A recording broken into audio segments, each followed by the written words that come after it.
बखरीपुर गांव।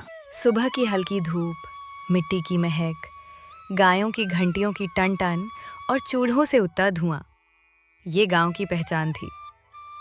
इसी गांव के कोने पर रहता था सोनू, 20 से 21 साल का, पर हालात उम्र से कहीं ज्यादा भारी। पिता मजदूरी करते करते बीमार पड़ गए थे, माँ घरों में काम करती थी। सोनू 8वीं के बाद पढ़ाई छोड़कर छोटे मोटे काम करने लगा, पर घर का खर्च बढ़ता ही जा रहा था।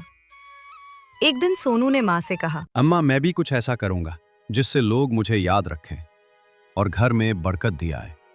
माँ ने सिर सहलाते हुए कहा, जो भी कर, ईमानदारी से करना बेटा।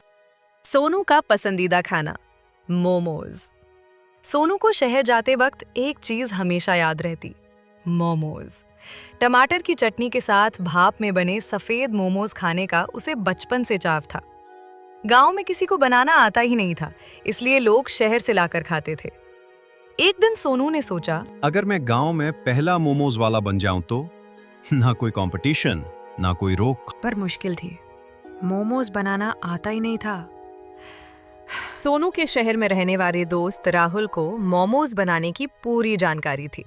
एक दिन सोनू उसके घर गया। राहुल भैया, मुझे मोमोज बनाना सिखा दो ना, मैं ठेला लगाना चाहता हूँ।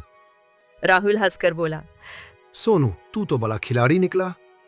चल सिखा देता हूँ, लेकिन मेहनत करनी पड़ेगी। उसे पूरा प्रोसेस सिखाया, आटा कैसे गूंदना है, मोमोज की पैकिंग कैसे करनी है, स्टफिंग कितनी मुलायम रखना, भाप देने का सही टाइम, चटनी में लहसुन टमाटर मिर्च का सही बैलेंस।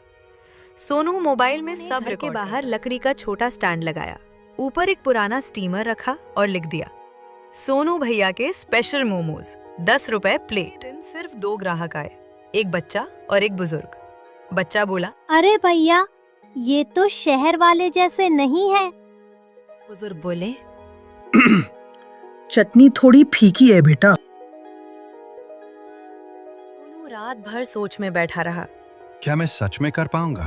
अगले दिन उसने चटनी में बदलाव किया, अधिक टमाटर, ताज़ा लाल मिर्च, हल्की लहसुन की खुशबू। स्टफिंग में पत्ता गोभी के साथ थोड़ा प्याज और काली मिर्च डाली। आटे को पहले से ज्यादा मुलायम गूथा। दोपहर तक खुशबू फैलने लगी। एक स्कूल का टीचर आया और बोला, अरे बेटा, आज चटनी में जान है। फिर 3 बच्चे आए। भैया, शहर जैसे मोमोज चाहिए। गांव का होटल वाला नाराज। गांव में एक होटल था, माखन सिंह ढाबा। जब लोगों ने वहां खाना कम खाकर सोनू के मोमोज खाना शुरू किया तो माखन सिंह चिढ़ गया। वो सोनू के पास आया और बोला, ये सब बंद कर, मेरे ढाबे के सामने कोई ठेला नहीं लगाएगा। सोनू बोला, माखन जी, मैं मेहनत कर रहा हूँ, इससे आपका ढाबा नहीं रुकेगा। माखन ने धमकी दी। या तो ठेला हटाओ या मेरे लोग हटवा देंगे। गया।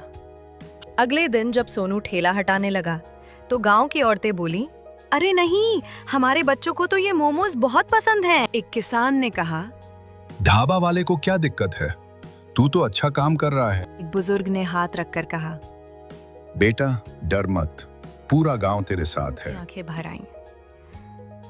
उसने ठेला वहीं खड़ा कर दिया। शाम को गांव में एक लड़की आई, शहर की, कैमरा हाथ में। उसका नाम रिया था। वो फूड ब्लॉग चलाती थी। भैया, आपके मोमोज बहुत मशहूर हो गए हैं सोशल मीडिया पर, मैं चख सकती हूँ? सोनू ने प्लेट बढ़ाई। रिया ने एक बाइट लिया और चौंक गई।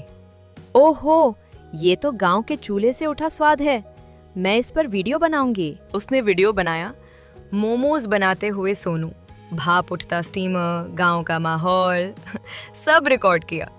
अगले ही दिन वीडियो वायरल हो गया। गांव के बाहर से भी लोग आने लगे। गया मोमोज किंग।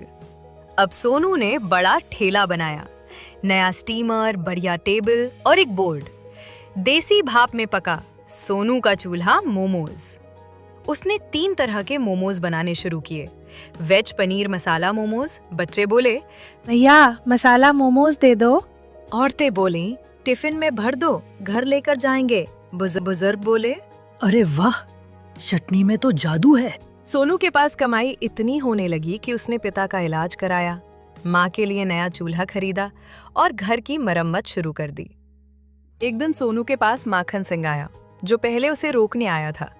वो बोला, बेटा सोनू, मैं गलत था। तुझ में हुनर है। अगर तू चाहे तो मेरे ढाबे में मोमोज का काउंटर खोल ले। सोनू मुस्कुराकर बोला, माखन जी, आपने मान लिया, यही काफी है। मैं अपने चूल्हे वाले ठेले से खुश हूँ।